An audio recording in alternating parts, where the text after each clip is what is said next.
From Hagee Ministries television studios today on The Difference, join Matt and Kendall Hagee as they discover the topic, A Mandate for Freedom, with the president and founder of First Liberty, Kelly Shackleford. These pastors who think, oh, I don't want to get involved in that, that's like political. It's not political, it's about freedom. People have to wake up or they're not going to have their freedoms.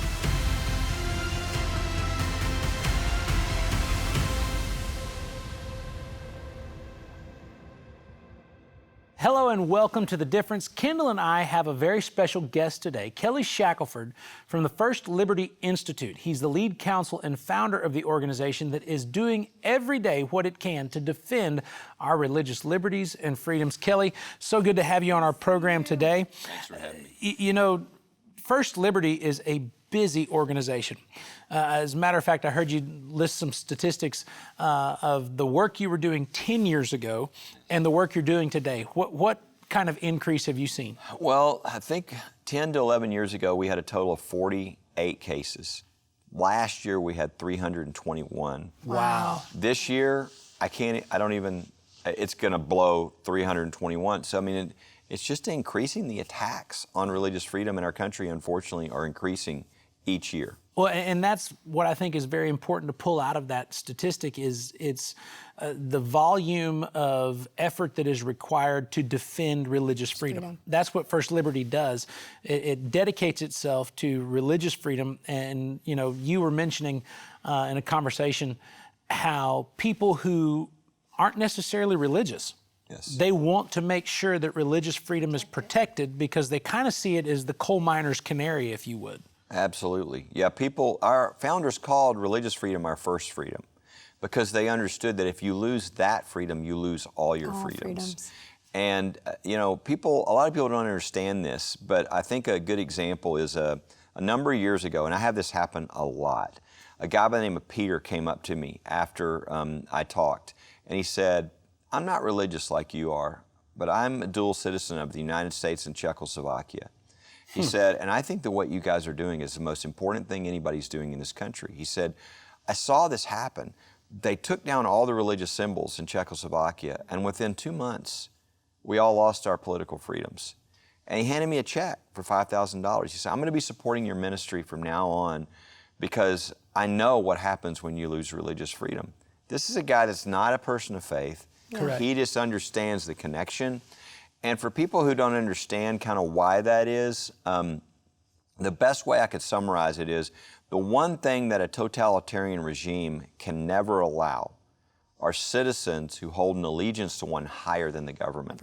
So whenever you see this oppressive regime coming in, the first flashpoint will always be these people who won't bow their knee to the government. Correct. And so if you lose there, you'll lose everything. And that's why it's our first freedom. And so it's what you watch in a country. It's sort of the barometer, right? It's what you watch to see, are you in danger of losing your freedoms? And so the fact that our attacks are going up, up, up, up, tells us that there are dangers and that we're in a real battle right now. And, you know, some people discuss it quite often, and then other people somewhat either want to deny it or turn a blind eye to the reality that there is a group of people in the United States today that their agenda is total control of every individual life. Yes. They want to tell you where to go, what to do, what to wear, what to take, what not to take, what to say, what not to say. You can give it a broad brush with woke. You can call it anything you want it to, but the end result is it's coming down to control. Can one person tell another person what to do and enforce it? And that is totally contrary to what the Constitution and the Bill of Rights enable each and every one of us to do. Absolutely. That's why we have a Constitution. That's why we have free speech. That's why we have free exercise of religion. And, you know, there's something that I know you understand very well, but a lot of people don't think about. You know, they see these woke corporations. They see this stuff happening where people are wanting to control everybody all of a sudden. And what they don't understand is Marxism is a competitor with Christianity. Correct. Right? If Marxism, in order for it to come into a country and have control, it has to remove religious freedom. And these woke corporations, it's just a substitute, right? It's their religion. And the difference, though, with Marxism and wokeism is, unlike Christianity, it doesn't believe in freedom. Absolutely. It thinks our religion, our way is the way, and we will force you to do it. And so that's the battle we're in right now, is this Marxism and this wokeism that wants to punish you. Christians don't want to punish you if you don't believe like they do, but wokeism does and Marxism does, and that's what we're witnessing, this battle. And we've got to push back. These pastors who think, oh, I don't want to get involved in that, that's like political, or it's not political, it's about freedom. Correct. It's about you standing as the church. And so we've got to wake up, and people have to wake up or they're not going to have their freedoms. Yeah, the mandate is really acclimate or be persecuted. That's right. And currently, First Liberty is taking on a case of a young lady who is, as a person of faith, simply stood up for what she believed and was punished for it. Take a look at this video and see what we mean. Lacey Smith loved being a flight attendant. The job was a perfect fit for her personality and her faith. I mean, there's, of course, adventure that's a part of it. There were so many places that I got to explore that I wouldn't have otherwise. And in the same way, that's the same thing with the people, right? You just have so many different people. And so just kind of being there and serving in a way, when you think of, Jesus and the servant leadership, just being able to serve in a way that just met their need where they were at. She worked for Alaska Airlines, a woke corporation, so she was not surprised when a notice appeared on an employee-only page. So it just caught my eye because they had just posted it, and the title was Alaska Supports the Equality Act. H.R. 5, the Equality Act. That is a deceptively named bill in Congress. The large print may trumpet equality, but the fine print destroys important legal protections for people of faith. What we're seeing now in the name of equality for people is equality for some, right? That it's believe what I want you to believe or you're canceled. So she posted a comment. As a company, do you think it's possible to regulate morality? And that's all she wrote, but there was a great deal of thought behind it. In terms of regulating morality, laws are all about regulation. That's what they do. We're regulating behavior. Morality, when you break it down, is just what is right? What is wrong, the idea behind that.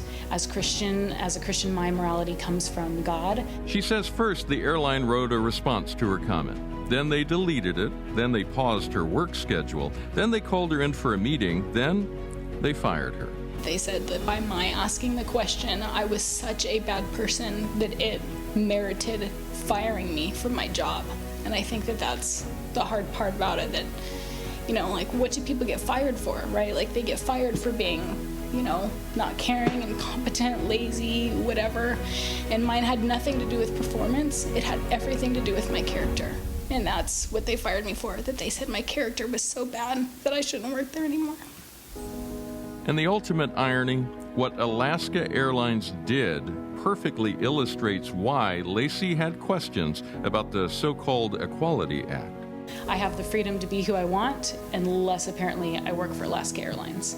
And then all of a sudden I no longer have the freedom to be who I am, because in order to keep my job, I now have to agree with everything that the company is saying and doing. When we are determined about things, and when we make up our mind about something, when we know that we know that we know, I think that it allows us that courage.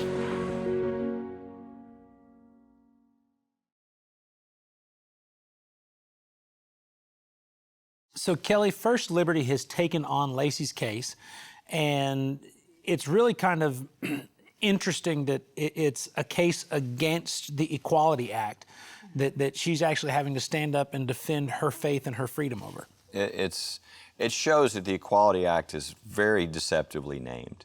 The Equality Act, if people don't know what it is a proposal in the federal Congress that would say that in every situation, in every law, whether it's housing, whether it's employment, I mean, you conceive of everything. Yeah. LGBT always trumps religious freedom. And specifically in the legislation, it removes from every American the protection of religious freedom under federal law. So it is a really radical whole idea. And then the idea that they posted something at Alaska Airlines and said, we really love this act. We want everybody to get behind it. We would love your feedback. And she asked a question. And she gets fired. And we have another flight attendant like her who said, as a Christian, I've got real questions. They fired her too. Because they didn't acclimate. That's right. Acclimate or be punished. And this is so contrary to the nature of our foundational liberties because our whole country was created for discourse. Yes. You know, let's discuss it. I have my perspective, you have your perspective. This is freedom of speech. And once we discuss these things, then we'll decide how best to work on a more perfect union instead of see it my way or you're out. Well, and that's the thing that's so unique here. The frustration with many Americans is they're watching these woke corporations do things to people, and there's no real response because free speech is protection against the government. Correct. And these are corporations. But in this case, there is something that could be done, and that's because we have federal law that says you can't discriminate in the workplaces on the basis of religion. So you can't say, we'd love your comments unless they're Christian comments, and then we're going to fire you. Yeah. So this is the first sort of woke corporation type case that is clear law on, and that I think we're going to really send a signal to every other corporation that you do this to people, you will pay the price in the United States of America. Jesus said this to the disciples in Matthew 24. He said, take heed that no man deceives you. And if there was ever a time in which we saw deception just rampant, it's right now. But the good news is that there's truth, and the truth will set you free. We're going to discuss more about that when we come back to The Difference in just a few moments. And there's so much more when we come back. And people would say to me all the time, I don't understand this legal theory. I said, it's not complicated. It's exactly what you see pastors doing with the Bible. Correct. You know, is truth, or does it evolve? The Spirit of the Lord God is upon me, because the Lord has anointed me. The supernatural power of God's anointing is for every believer. You have a special destiny designed by God just for you. Jesus Christ has released His power in your life to accomplish His will. For your support this month, Hagee Ministries will send you a vial of anointing oil and the Healing and Living Word from Israel booklet. For your gift of $200 or more, you will also receive a handcrafted communion set made in Israel. And this month, with your gift of $500 or more, become a legacy partner and receive a framed menorah. This unique gift will become a centerpiece in your home for generations to come. I pray these resources will release His abundance in your life. Send your gift today. Call the number on your screen or visit jhm.org/anointing. Here at Hagee Ministries, we're excited to announce our digital web platforms that provide you with live streaming services, special messages, and series, all through our video on-demand applications. Our Hagee Ministries channel app is now available on Apple TV, Amazon, and Roku streaming platforms. You can also watch our services live on your favorite social media channels, including YouTube, Facebook, or online at jhm.org/watch.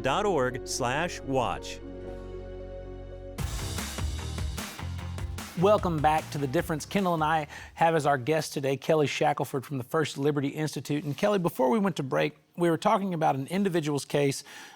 Stewardess works for Alaska Airlines who simply did not align with the corporate culture, you know, and therefore was terminated.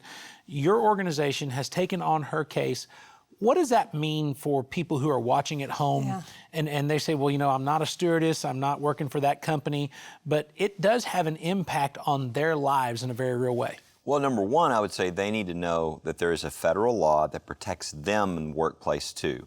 You can't be discriminated against in the way she was and another flight attendant. We represent two different flight attendants who were fired. Well, you can't do that. You can't fire people because they have a Christian perspective. And so they need to know, number one, they have that protection. Number two, the decision that does come down will be helpful to them too, because it will just establish precedent that makes clear the protections that are in the law for people, and it'll send a signal. You know, all the corporations and their lawyers read the opinions, what comes down. And so when you leave a mark on one of these corporations, and they have to pay a fee and they get nailed, other corporations go, we're not going to do that. And so they begin to train everybody not to do this type of thing to people who are people of faith. So it can affect people in a lot of ways. And I would encourage people to really pray for this case. We filed the first step, which is with the EEOC. After that will come a lawsuit. One of the good pieces of news is the former general counsel of the EEOC, she left a couple of years ago. When she saw the facts of this case, she said, I've got to be a part of this. She's one of our counsel on the team. Well, and you know, First Liberty, I tell people, you guys are really on the front lines of the battle for freedom, because the world we live in, warfare is now lawfare. And the courts are the arenas in which, you know, these battles take place, and words are weapons. Absolutely. And so whenever you hear something like the Equality Act, it's like sugar and poison, because everybody says, well, it sounds sweet, Sounds good. but it's actually very detrimental, because it becomes the weapon that is going to be utilized to define hate speech in the future. You know, I've heard my father say for generations, you know, there will come a day when, if certain liberal agendas get to have their way, reading the Bible will be outlawed.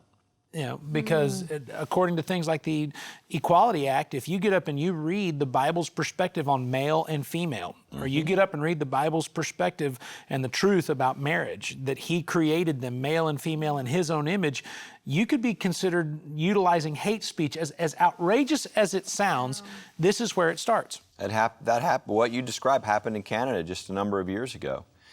So that's exactly where you go if you don't have a system like our system with the First Amendment. And it's why it's so important that we have good judges and good justices. And so, again, I am very encouraged about our courts, because what a lot of people don't understand is let me put it this way, in the positive way. For the first time in 80 years, we have a majority of justices on the Supreme Court who think their job is to find the original meaning of the text. Now, people might find that surprising. What do you mean? Yeah. You mean the other justices didn't think that their job was to find the original meaning? No. Yeah, they interpreted it. That's right. It's a living, breathing document, okay? Which what they were saying is, we need to look at today and what people believe today, and we need to shift, okay? Correct. And people would say to me all the time, I don't understand this legal theory. I said, it's not complicated. It's exactly what you see pastors doing with the Bible. Correct. And so it's this evolution, you know, is truth, or does it evolve? And that's just like you see pastors that, I need to read this Bible differently because today is different. Yeah. That's exactly what the judges, they reflect the same culture. But that's a huge change. 80 years, we haven't had that. Wow. We now have. Now, they might find a different original meaning than you think. But their goal is to find the original meaning. And what you'll find if you watch the opinions now is it's carrying them back to the founding principles.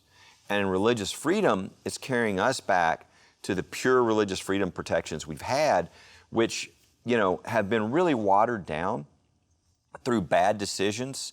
But as you have justices who think it's more important what the Constitution says and what it means than what some liberal court said in some opinion 50 years ago, they're beginning to scrape off the dross and really bring back the vibrancy of our freedoms. And so the courts are really, there's an encouraging thing happening there that most people are not seeing, and especially in religious freedom. I mean, I think we're just the beginning of some really incredible advances for protections of religious freedom. Well, and it's an important time for people to be willing to take those strong stands. Yes. Because it's not just affecting one area or one part of the country. You recently represented two young ladies who had achieved high academic marks. They were the valedictorians of their class, but because they wanted to share their faith in their valedictorian speeches, they were told that they could not. Yeah. That's right.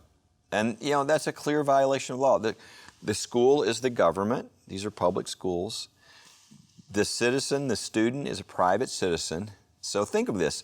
They've won the right to speak. Correct. And valedictory address means a personal farewell. People talk about all kinds of things, right? What's important to them? They might talk about politics. We've seen these things with valedictory addresses. Yes. In this case, I'm thinking of the first one, First Elizabeth Turner. She wanted to talk about what she thought was the most important when you look to a farewell and what's ahead. And that's about God on where you are with Jesus. Her faith. Yeah. She has a right to do that. The idea that the government would come in and say, well, there's certain things you're going to say, in the words they use, that are not appropriate. Correct. What do you mean not appropriate? Yeah. Okay, the government doesn't have a right to say that Jesus is not appropriate. And so I'm thankful for her, not only for being a good student, earning the right to speak, and then deciding, feeling led to talk about her faith, but that she stood her ground. She didn't back down. No. She reached out to us. And by the way, you want to hear the really odd thing? Guess where this was? Where? This happened in Hillsdale, Michigan. You're kidding. Hillsdale College The is one location of Hillsdale College. Great, but this wasn't the college. Yeah, this was a was public school. a public school. So it's amazing. This is everywhere. Okay, and this is happening maybe in your backyard and you don't know it. Some student being told, and most students just go, well, Okay. yeah, if they say so, good for her for standing up. But this is what's happening to students across the country. We need to educate these students as to their freedom. I'll tell you a funny story. A number of years ago, we had a student, he wanted to form a Bible club at his school. They had other clubs, he wanted a Bible club. And he went to his principal, and the principal said, well, you know, I don't think so. We don't have religious clubs here. So this student went, got our information, went back to him. Good student, got our. He said, I have a right to have a club. And he said, I'll ask the School board. And so he reached out to the attorneys. Yeah. And I love this, because what the attorney said, and this is the kid and his mom telling me this story, said, the principal said, well, I did talk to the attorneys. Well, what did they say? They said, are you kidding me?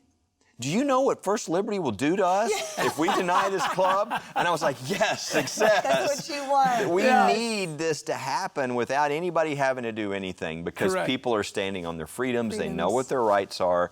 And that's the crucial thing. If people just know what their rights are in a vaccine mandate situation, in their employment, in their school, this country was built on religious freedom, but if we don't stand for those, they'll be taken away. Well, if you're interested in defending religious freedom and you're interested in handing a better tomorrow to your children and your grandchildren, I want you to go to firstliberty.org. It's a great opportunity for you to find out more about how you can join the front lines of the fight for truth in the next generation. Amen. We'll be right back after this. And when we come back, and then the governor said that they were going to send police officers to every church on Easter Sunday. Their license plate would be written down of any car in the church parking lot, and their homes would be visited by police, and they would be quarantined for 14 days. The life of a child is precious in God's eyes, and the gift of life is something you can become a part of today. We at Hagee Ministries are offering you the opportunity to change the life of a child and mother by becoming a legacy partner. As a legacy partner, your monthly gift supports the Sanctuary of Hope, that is a one-of-a-kind safe haven that provides a home to single expectant mothers and offers resources that will enable them to find success in their communities. The Sanctuary of Hope exists to provide a loving, safe environment where both baby and mother can receive the education, care, and hope they so desperately need. When you partner with us, our legacy becomes your legacy, and together we are impacting lives and transforming nations for Jesus Christ. There has never been a better time to share the love of Christ with a mother and a child than right now. Become a legacy partner today. Call the number on the screen or go to jhm.org/partner.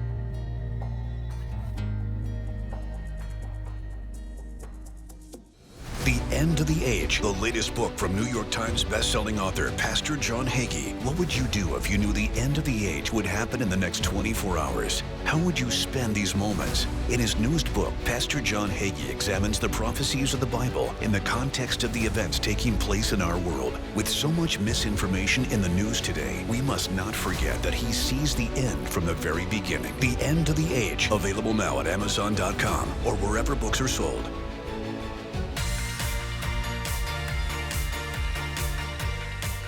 Be the victories that our country is having. Trying to pack the Supreme Court and the other justices tonight. And even during a pandemic, that Constitution prevails. What happened when for the first time we gave mayors and governors massive power that they had never had in their lifetime? What was the first flashpoint? It was the churches being shut down and the synagogues being shut down. It was religious freedom.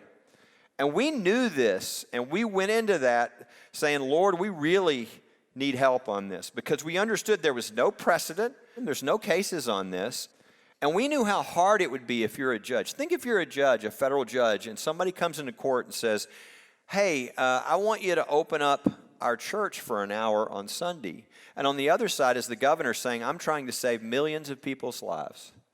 So we prayed, and we had hundreds of churches and synagogues saying, you won't believe what they're doing to us. But we were trying to wait for the right case. And if you'll remember, the images we're seeing right now at this point was a father throwing a baseball with his son, being handcuffed for throwing a baseball in the park. A person coming off the beach all by themselves with a search board being arrested for being on the beach. We were seeing things where people were wondering, has the Constitution been suspended?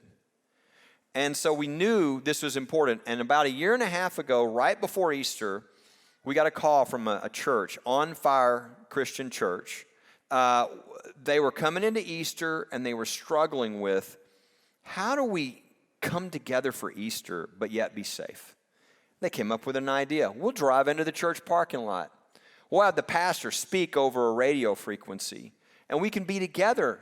Well, the city of Louisville said this would have been a crime, and they were going to be criminally prosecuted if they drove their car into the church parking lot. And then the governor said that they were going to send police officers to every church on Easter Sunday. Their license plate would be written down of any car in the church parking lot, and their homes would be visited by police, and they would be quarantined for 14 days in their home. We said, okay, we're now in China. This is the case. And so we filed in federal court for an immediate injunction, what's called a temporary restraining order, in federal court on Good Friday. We got an excellent judge, federal judge by the name of Judge Justin Walker, and he said, I can't believe I'm even writing, much less reading about this. This is like from some dystopian novel. An American city is criminalizing people coming together for Easter. He said, this is outrageous, it's unconstitutional, and this will never happen as long as I'm a federal judge.